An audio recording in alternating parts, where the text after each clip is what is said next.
और किसका सवाल है? राधे राधे गुरुजी। जी जी। आपको प्रणाम। मेरा नाम कार्तिक है और मेरे कुछ प्रश्न हैं। पहला प्रश्न आज की कथा से ही जुड़ा हुआ है कि आज जब आपने यादवों की कथा सुनाई कि भगवान ने जब उनको ऋषि ने श्राप दिया कि तुम सारे नष्ट हो जाओगे, तो अब जो यादव हैं तो वो कौन है? जब आपने कहा कि सब यादव नष्ट हो गए थे, तो उसके बाद जो यादव आए ना, हमने कथा में आज की में ये बताया भी था, आपने ध्यान ना दिया होगा। भगवान कृष्ण के पुत्र थे प्रद्युम्न, प्रद्युम्न के पुत्र थे अनिरुद्ध, अनिरुद्ध के पुत्र थे वज्रनाभ। सब तो आपस में लड़के समाप्त हो गए, पर वज्रनाभ को भगवान ने छोड़ दिया था। तो उस एक वज्रनाभ को छोड़ देने के बाद जो फिर उनकी संतानें हुई, फिर ये यादव बचे। धन्यवाद गुरुजी। और मेरा ये भी प्रश्न था कि जब भगवान जगन्नाथ का प्रादुर्भाव हुआ तो भगवान जगन्नाथ जब पिघल गए थे, उसके बाद हमने उनकी पूजा उस साक्षात स्वरूप में की।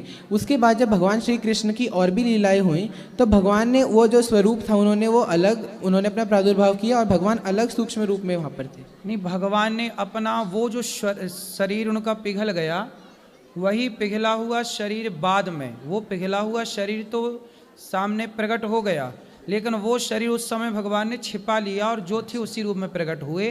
फिर बाद में कलयुग में इंद्रद्युम्न राजा के यहाँ फिर भगवान स्वयं आए। उन्होंने जब मंदिर बनवाया, उनको स्वप्न दिया कि आप मंदिर बनवाओ, तब भगवान ने फिर वो मंदिर बनवाया। राजा ने, इंद्रद्युम्न नाम के राजा ने, फिर स्वयं भगवान वहाँ उस रूप को प्रकट करने मंदिर के भीतर ही पधारे थे। धन्यवाद गुरुजी। मेरा ये प्रश्न है कि अभी जैसे दिवाली आई थी तो बहुत ज़्यादा इंटरनेट पे वायरल हुआ था कि बहुत ज़्यादा जो लोग हैं वो वीडियो रील बना बना के कह रहे थे कि दिवाली पे माता लक्ष्मी की आरती नहीं करनी चाहिए, माता लक्ष्मी भाग जाती हैं। तो अब इसके पीछे बताओ कि माता सच में भाग जाती है उनकी आरती करने से? आरती की कौन बोल रहा उल्टे सीधी बातें? तो इतने लोग, मैं कह रहा हूँ कम से कम मैंने 101 अलग अलग लोगों को देखा और सेम बात बोल रहे थे। आपको मैं ये बताना चाहता हूँ, माता लक्ष्मी भाग जाएंगी, आप आरती ना करें। इस बार हमें माता को बचा के रखना है, घर में सजा के रखना है। अब माता लक्ष्मी की पूजा कैसे करें, उनकी आरती नहीं करेंगे तो? नहीं, पूजा खूब करिए, आरती भी करिए। हम लोगों ने भी आरती की, पूजा की, सब करते हैं। ये तो लोगों की अफवाह है, मूर्खता की हद पार कर देते हैं लोग। इन बातों पर ध्यान नहीं देना चाहिए, खूब पूजा करना चाहिए। और लक्ष्मी तो जब माँ की सेवा करता है जो व्यक्ति, जो अपने बड़ों का सम्मान करता है, जो दीन दुखी की सेवा करता है, उसके घर से कभी लक्ष्मी जी जा ही नहीं सकती। जो प्रेम से रहता है उसके घर से लक्ष्मी जी कभी जा ही नहीं सकती। बहुत बहुत धन्यवाद गुरुजी। और जैसे अब हम यहाँ पर हैं तो ऐसे ही अगर मैं अपने स्कूल में पढ़ने जाता हूँ तो या फिर मैं कहीं और जाता हूँ, जब मैं ट्रैवल करता हूँ, तो अगर हम किसी के मुंह से भगवान के लिए कटु वचन सुनते हैं और हम बाध्य हैं उस जगह पे रहने के लिए, तो हमें क्या करना चाहिए? क्योंकि उस समय क्रोध तो बहुत आता है जब अगर कोई भगवान के बारे में कुछ बोलता है, तो क्या करना चाहिए उस समय? तो कौन बोलता है? जैसे मान लो हम जा रहे हैं और मान लो अभी इनमें से जैसे यहाँ पे तो सारे भक्तजन हैं, यदि कोई इंसान, जैसे एक दिन मैं मेट्रो में जा रहा था, दिल्ली की बात है, तो वहाँ पर एक प्रभु थे, उनको किसी ने बोला, जैसे उन्होंने एक इंसान भगवान के बारे में बुरा भला बोल रहा था, तो उन्होंने उसको रोकने की कोशिश करी तो उनको मेट्रो से ही निकाल दिया गया, लोगों ने उनको निकाल दिया। तो उस समय जब क्रोध आ रहा होता है और वहाँ पे कोई नहीं बोल रहा था भगवान ईश्वर के बारे में, तो उस समय क्या करना चाहिए जब अगर ईश्वर की निंदा हो रही है? जहाँ पे हरिहर निंदा सुनहि जिकाना, हो ही पाप गौघात समाना। उसे रोकने का प्रयास कीजिए, उसे समझाइए, वो उसके तर्क क्या है, वो चाह क्या रहा, कैसी बातें कर रहा है। आपका जब नॉलेज ज़्यादा होगा, आपका ज्ञान ज़्यादा होगा, तो स्वाभाविक है कि आप सबके तर्कों को काटते हुए आप अपनी बात रख पाओगे। इसलिए हम कहते हैं हर सनातनी को अपने ज्ञान को बढ़ाना चाहिए, ताकि आप कोई भी बात करें भगवान से जुड़ी जो गलत बात है, आप उसे काट के भाई तुम गलत कह रहे हो, सही बात ये है, प्रमाण के साथ बात करो, तो अपने आप उसकी बात खत्म, उसका अस्तित्व खत्म हो जाएगा।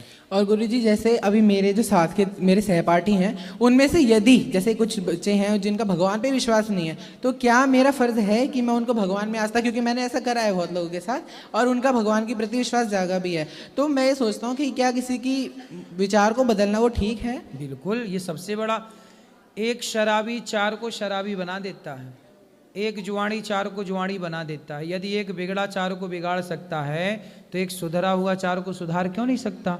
सबके हृदय में सबसे बड़ा दान क्या है? भक्ति का दान। किसी भटके हुए प्राणी को आपने भगवान का पता दे दिया, भगवान का रास्ता बता दिया, और आपके कहने से वो एक व्यक्ति भगवान के राह पर चलकर अपना कल्याण करता है, तो उसका फल आपको सदा प्राप्त होता रहेगा। धन्यवाद गुरुजी। और मैं आपको ये बताऊं कि आपसे मुझे इतनी प्रेरणा मिली, जैसे मैं जाता हूँ और जब आपका नाम आता है तो आजकल के यूथ में भी आप बहुत ज़्यादा पॉपुलर हैं, तो बच्चे जब बोलते हैं ना, तो मेरा खुद, जैसे पहले मेरे को पता नहीं था, जब मेरी माता जब कथा सुनती थी तो मैंने जब देखा कि ये गुरु, पहले तो आप ऐसे पॉपुलर रहते थे जैसे आपने कोई बात बोली और उसके इन्होंने मीम बना दिया काट के। और जैसे, हाँ मेरा गुरुजी ये भी प्रश्न है कि जैसे अब आप न्यूज़ चैनलों पे जाते हैं और आप साक्षात हिंदू धर्म का प्रमाण देने कि कैसे गौ माता इतनी ज़्यादा पवित्र हैं, अब वो प्रमाण देने जाते हैं और वहाँ पर सभी लोग जब आपका विरोध कर रहे होते हैं और आप फिर भी उसको प्रमाणित करके आते हैं, तो उसके लिए सारे लोग इनके लिए एक बार जोरदार तालियां बजाएं कि जब हमारे जैसे लोग, जब वो लोग बोलते हैं कि गौ माता के बारे में कि क्या हमें उनको राष्ट्र पशु घोषित करना चाहिए कि नहीं चाहिए, और जब उनके गोबर के बारे में बात होती है और वो उसको गलत बताते हैं, तो महाराज हैं जो उसको सही साबित करते हैं। इतनी ज्यादा वृद्ध माताओं का ध्यान रखते हैं, बालकों का ध्यान रखते हैं, इतना पुण्य करते हैं। बोलो गौरी गोपाल धाम की, बाके बिहारी लाल की, लाडली जो सरकार की, हिंदू धर्म की, सनातन धर्म की जय हो। धन्यवाद गुरुजी। सुंदर, खुश रहिए।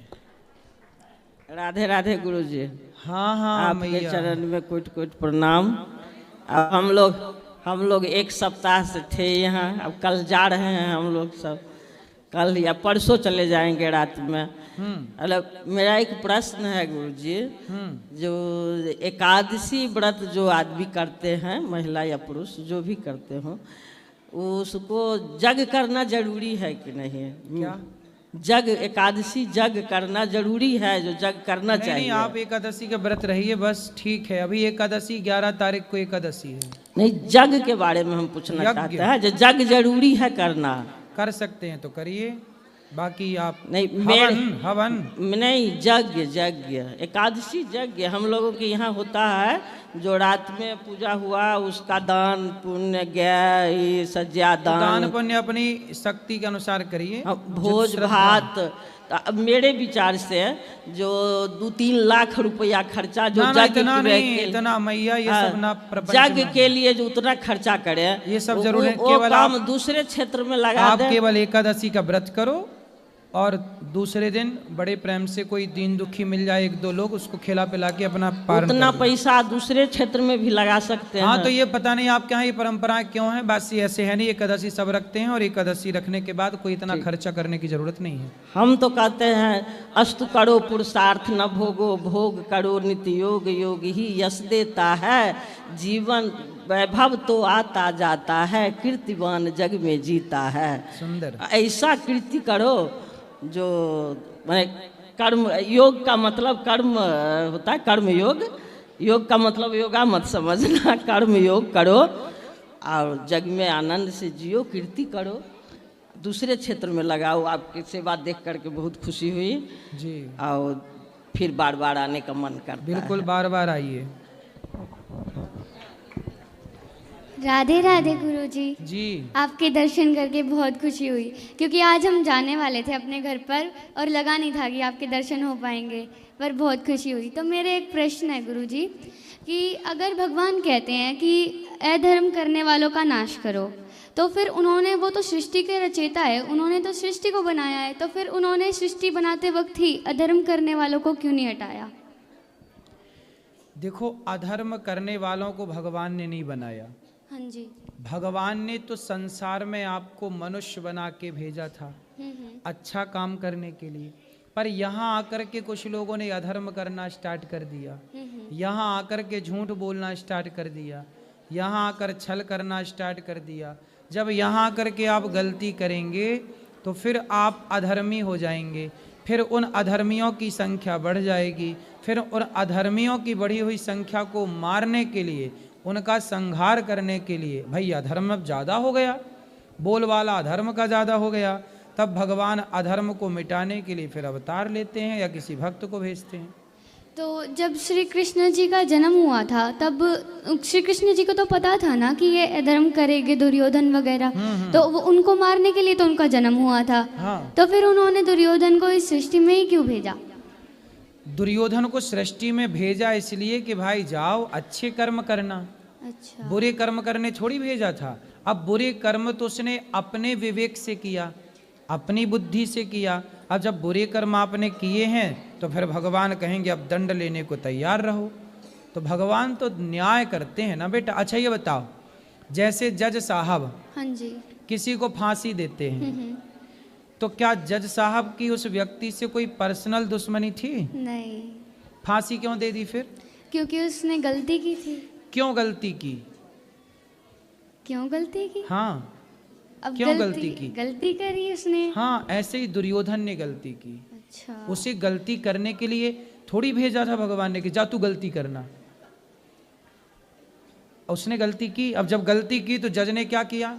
फांसी दी। फांसी ऐसे ही दी। भगवान क्या करते हैं? भगवान एक प्रकार के जज हैं अच्छा। जो केवल सृष्टि में चल रहे अच्छे बुरे को जजमेंट करते हाँ हैं जी। और उसका न्याय करते हैं। तुमने गलत किया है तो तुम चाहे कोई क्यों ना हो भोगना पड़ेगा।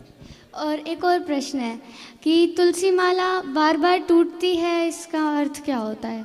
टूटती है तो पक्के धागे में उसको, मतलब पैराशूट थ्रेड है। फिर भी टूटती हाँ है जी। तो फिर और पक्के धागे में उससे 4 बार 4 धागा डालो एक साथ। ठीक है, ठीक है। धन्यवाद गुरुजी। राधे राधे। खुश रहिए। राधे राधे गुरुजी। जी। गुरुजी आपके चरणों में कोटि कोटि प्रणाम।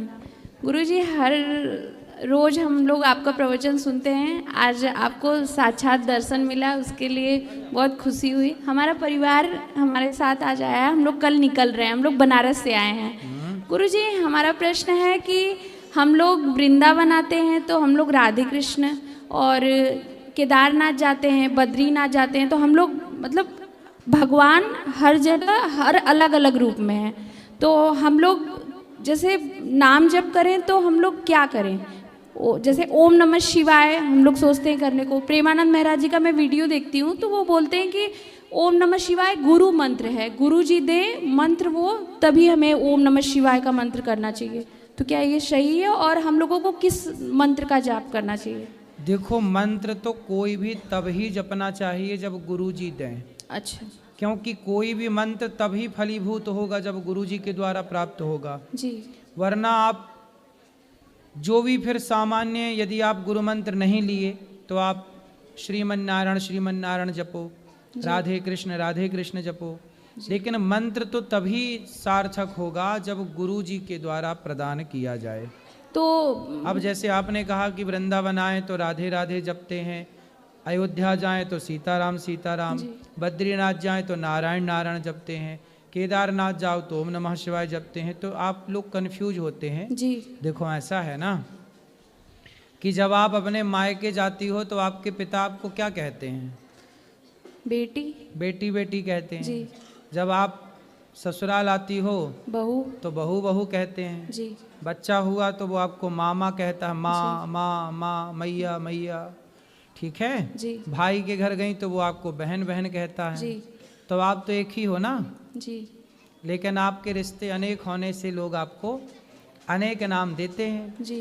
उसी तरह भगवान एक ही हैं पर भक्त अनेक हैं। उस एक को ही कोई राम के रूप में देख रहा है, कोई कृष्ण के रूप में देख रहा है, कोई शिव के रूप में देख रहा है, कोई नारायण के रूप में देख रहा है। वह एक ही है। जी। और गुरुजी एक प्रश्न और है मेरा।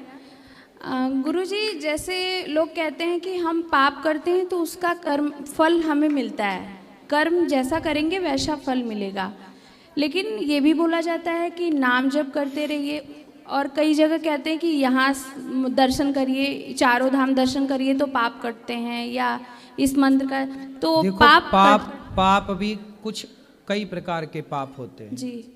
कुछ पाप ऐसे होते हैं जो सामान्य पाप होते हैं। जी। जैसे झाड़ू लगाते हो ना आप लोग, जी। तो चींटियां मर जाती हैं, चलते हो ना तो चींटियां मर जाती हैं, है ना। जी। और आप लोग पहले क्या है, जुएं होते थे सिर में। जी। आपके सिर में कभी जुएं हुए? जी, बचपन में हम लोग। हाँ, हाँ। तो जुएं ना दादी बैठी बैठी जुएं मारती रहती थी। जी ऐसे ऐसे। तो ये सामान्य पाप थे, जी लेकिन ये सारे पाप ना छोटे मोटे पुण्य करने से समाप्त हो जाते। जैसे खटमल होता था पहले, कपड़ों में क्या होता था? खटमल होता था, तो उसको मारते रहते थे। क्या करें, किसान लोग खेत में इल्ली मारते हैं, दवाई ना डालें तो फसल मर जाए, जी तो उनको मजबूरी है। बस ये सामान्य पाप है करने, हम चाह नहीं रहे हैं कि हम चींटी को मारना नहीं चाहते, पर पांव रख दिया मर गई। आप बरसात में गाड़ी चलाते हो ना, सड़क में कितने मेंढक होते हैं, टर टर टर। जी आप चलाते गाड़ी, मेंढक, हजारों मेंढक दब के मर जाते हैं आपकी यात्राओं में। ये सामान्य पाप हैं, इनसे हम बच नहीं सकते। जी चींटी की मृत्यु, मेंढक की मृत्यु, मच्छर, आपने हाथ रखा मच्छर मर गया। मक्खी, आपको कॉकरोच मारना ही पड़ता है। चूहे के लिए आप लोग कितना कुछ कुछ करते नहीं, हम चाहते नहीं कि चूहे को मारें, लेकिन फिर भी ना चाह करके भी कई बार चूहे को बंद करके फेंकना पड़ता है। ये सामान्य पाप हैं, क्या करें। ये गृहस्थ में है तो इन पाप को किए बिना गृहस्थ भी नहीं चल सकता, क्योंकि या फिर चूहे काटे तो फिर सहो कि भाई चल नुकसान करता रहे करता रहे करता रहे। लेकिन कुछ लोग तो सहते रहते हैं, ठीक है, लेकिन कुछ लोग तो निर्णय लेते हैं कि भाई पिंजरे में बंद करके बाहर फेंको, या कई बार वो मारने का भी निर्णय ले लेते हैं। दवाई रख दी, जहरीली दवाई, चूहे को रोटी मिला के, भात मिला के, और चूहा आया, चावल खाया, उसमें जो दवाई थी मर गया। जी है तो ये सब पाप, जी बचेगा कोई नहीं। लेकिन इन पापों का प्रायश्चित है। आप सूर्य भगवान को जल चढ़ाओ, कीर्तन करो, नाम जप करो, तीर्थ यात्रा करो, तो इन पापों से मुक्ति मिल जाती है। जी लेकिन कुछ पाप होते हैं, जैसे महापाप, एक होते हैं पाप, ये सब पाप की श्रेणी में आया। ये पुण्य करो, भागवत जी सुनो, तीर्थ करो, ये सारे पाप नष्ट। जी लेकिन कुछ पाप, जैसे आपने कोई बाप रखा है कि बेटी के ब्याह में ये सोना काम आएगा, ये सोना रखा है कि बेटी के ब्याह में काम आएगा, तभी आपने उसका सोना चुरा लिया, सोने की चोरी कर ली, चांदी चुरा ली। ये पैसे मैंने रखे थे कि मेरी बेटी के काम आएंगे, और आपने वो पैसे चुरा लिए, तो ये महापाप है, जी है ना। ये पाप फिर ना समाप्त होगा। दूसरा, आपने शराब पी ली, जी शराब भी महापाप में है। आपने गौ हत्या कर दी, जी आपने गौ हत्या कर दी, किसी ब्राह्मण को मार दिया, किसी संत को मार दिया, ब्रह्म हत्या कर दी आपने। आपने अपने गुरु जी पर या गुरु माता पर, हाँ गुरु माता को आपने काम भाव से देख लिया, जी या गुरु जी को काम दृष्टि से देख लिया, जी। तो गुरु जी पर और गुरु माता पर, स्त्रियां गुरु पर और पुरुष गुरु की पत्नी पर यदि ये काम भाव रखता है तो वो महापाप कहा जाता है। जी तो ये महापाप यदि आपसे होते हैं तो इन महापापों से फिर ये सामान्य चीजें नहीं, उसके लिए फिर वो कटती ही नहीं, उसका अवश्यमेव भोक्तव्यम, फिर वो भोगना ही पड़ता है। पड़ता है। तो कुछ पाप तो सामान्य कट जाएंगे पुण्य से, लेकिन कुछ पाप हैं जिनको भोगना पड़ता है। जी अब आपने बेटी के ब्याह के लिए उसने रखा था, चोरी कर ली, अब भोगना पड़ेगा तुम्हें। जी तो शराब पीना महापाप है, गौ हत्या कर दी, ये भोगना पड़ेगा कर्म। तो ये हैं, कुछ कट जाते हैं, कुछ नहीं कटते, ऐसा है। और गुरुजी एक प्रश्न और है अंतिम। गुरुजी, जीवन का उद्देश्य क्या है?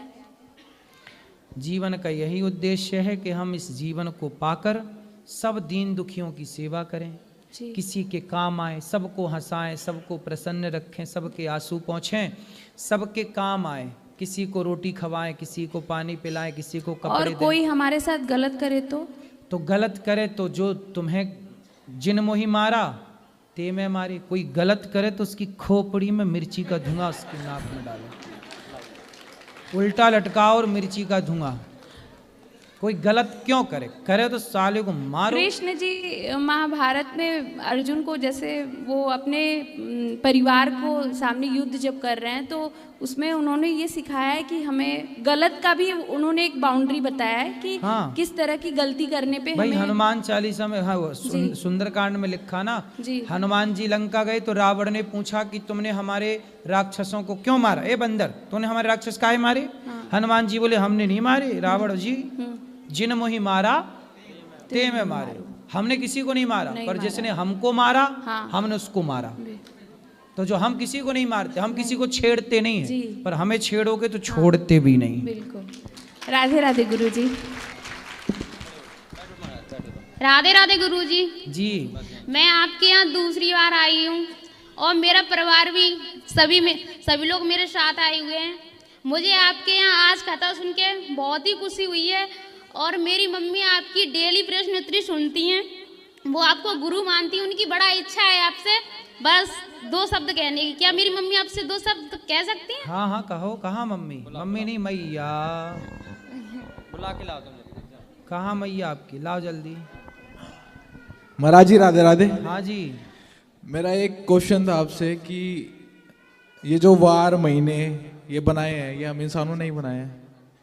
तो मंगलवार को नाखून बाल नहीं कटवाने, शनिवार को नहीं कटवाने, वीरवार को कपड़े नहीं धोने, रात को झाड़ू नहीं मारनी, तो ये चीज़ समझ नहीं आती थोड़ी सी। देखो हमारे यहाँ जो नवग्रह हैं जी। हमारे शरीर में ना, शरीर के देवता हैं, प्रत्येक अंग के देवता हैं और देवताओं का संबंध ग्रहों से है। क्योंकि हमारे यहाँ जो नवग्रह, शुक्र एक ग्रह है, बृहस्पति एक ग्रह है, मंगल एक ग्रह है। तो हमारी जो कुंडली में दोष होता है ना, तो कहते हैं कि हमारे शरीर में जैसे नाखून का एक ग्रह से संबंध है तो बाल का दूसरे ग्रह से संबंध है। तो जिस ग्रह, जैसे आज बाल के ग्रह का संबंध आज के दिन से है, तो भाई कहते हैं कि आज बाल ना धो लो, आज नाखून ना काटो, क्योंकि आज के दिन का ग्रह से संबंध है। तो यदि हम ये कार्य करते हैं तो वो ग्रह जो हैं वो विशेष हमारे जीवन में गलत प्रभाव डाल सकते हैं। इसलिए ग्रहों की अनुकूलता बनी रहे, इसके लिए ये बात कही गई थी। लेकिन आवश्यक है, करना ही है तो आपातकाल में कर भी सकते हैं। लेकिन ये सब चीज़ें साइंटिफिक हैं, सब चीज़ का एक कारण है। यदि बहुत लॉजिकल आप देखेंगे, साइंटिफिक देखेंगे, तो हर चीज़ का एक बिल्कुल प्रॉपर है। हमारे यहाँ पे ज्योतिष थी, हमारे भारत में क्या शास्त्र था, जब दुनिया को नहीं पता था कि ग्रह 9 होते हैं, तब हमारे यहाँ पता था ना सनातन को ग्रह 9 होते हैं। उसी ग्रह के अनुसार तो मंगल बुध